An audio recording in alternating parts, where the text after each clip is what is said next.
Bonjour, je vais préparer aujourd'hui une génoise très moelleuse. Donc on a besoin du sucre, de la vanille, des œufs entiers bien sûr, de la farine et si vous arrivez à voir, il y a une cuillère à café de levure chimique. C'est facultatif, mais ceci dit, au moins on est sûr que le gâteau il monte. Il ne retombe pas. Et je vais rajouter la vanille.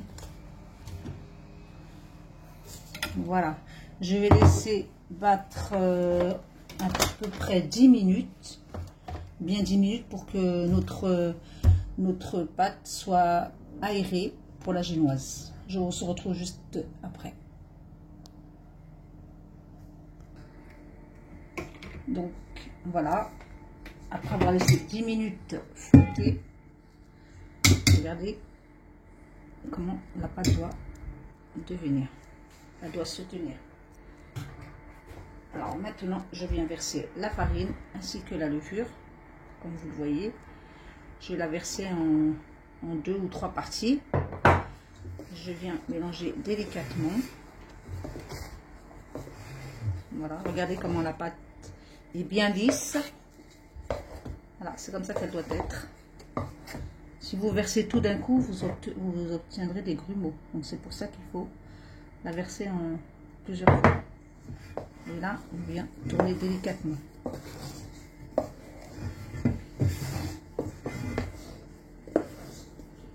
Voilà. Et je viens verser le reste. Et bien sûr, j'ai tamisé la farine. Comme ça, la farine se détache bien des grains. Voilà, on se retrouve juste après. Je mélange encore un peu.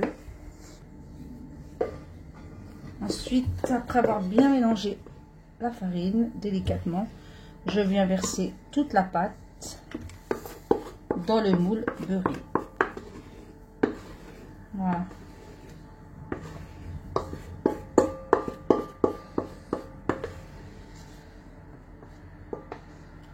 Voilà. Comme vous le voyez, je viens tapoter un petit peu et je remue un petit peu. Je vais le mettre au four pour environ 25 minutes à 30 minutes. On se retrouve après. Alors, mon gâteau a cuit. Je viens de démouler.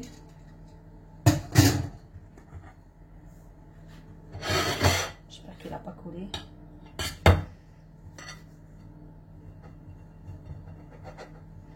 Il est encore chaud.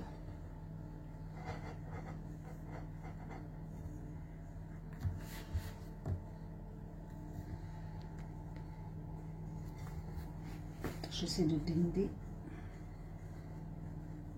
Comme il est encore chaud.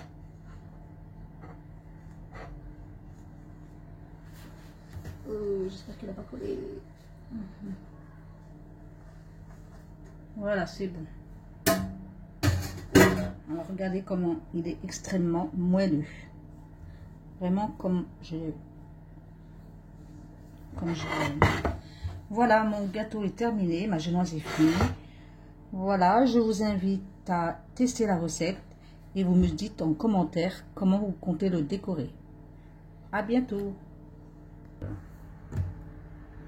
Vous trouverez les ingrédients en barre dans la description. Et pour maintenant, je vous dis à très bientôt. Au revoir.